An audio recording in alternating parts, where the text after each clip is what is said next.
De classe égale à HRL Céline Dion, on pense tout connaître, pure pop vous ayant même fait découvrir la diva en 5 choses que vous ne saviez pas. Mais la vie et la carrière de la chanteuse québécoise aujourd'hui âgée de 53 ans étant tellement riche, il y a toujours de quoi apprendre. Tout comme le grand public pense que le défunt René Angélil a été le premier manager et découvreur de Céline Dion. Alors qu'elle a en réalité signé son premier contrat avec Paul Lévesque, il est faux de croire la rumeur selon laquelle René se serait endetté pour elle. C'est Jean Beaunoyer qui tord le cou à cette légende faisant partie d'un storytelling parfaitement orchestré autour de l'ascension d'une petite fille de Charlemagne devenue la plus grande chanteuse de la planète. En 1981, René Angélil écoute la maquette de la chanson Ce n'était qu'un rêve, écrite par Thérèse Dion. Il rencontre alors la jeune Céline à son bureau et tombe sous le charme de sa voix. Il accepte de la produire et, en 1982, il obtient un contrat de gestion de sa carrière après négociation avec Paul Lévesque. Alors que la légende prétend que René Angélil aurait hypothéqué sa maison pour produire le premier disque de Céline Dion. Il n'en est rien, c'est un mensonge.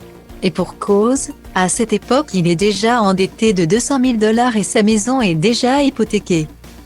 Le contre-coup de la perte du contrat de sa plus grosse vedette, Ginette Renault, qui veut gérer seule sa carrière.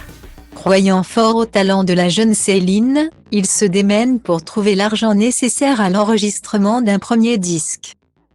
Il espère ainsi réunir 50 000 $. On racontait qu'il avait hypothéqué sa maison pour obtenir ce montant et il a laissé la légende grandir. Sa maison était déjà lourdement hypothéquée. Puis encore, la banque estime qu'il est insolvable et qu'il ne peut obtenir l'argent dont il a un urgent besoin. Lit-on dans les pages des Angélil créa Céline. Finalement, René Angélil réussira à convaincre un homme de mettre cette somme sur la table pour lancer la carrière de sa protégée, Denise Bergeron, directeur de la maison de disques Trans-Canada. À cette époque, l'entreprise n'accorde toutefois que 25 000 $ par album. Le duo s'entend finalement pour que Céline enregistre donc 2 disques d'un coup, La Voix du Bon Dieu et Céline Dion chante Noël. Il est vrai que René Angélil vivait une période difficile sur le plan financier. Il n'a pas hypothéqué sa maison puisque c'est moi qui lui ai fourni l'argent. Il n'avait aucune entreprise à son nom et il était si démuni qu'il a fallu que je lui paie une paire de jeans quand il est allé en France avec Céline, confirme Denise Bergeron dans le livre.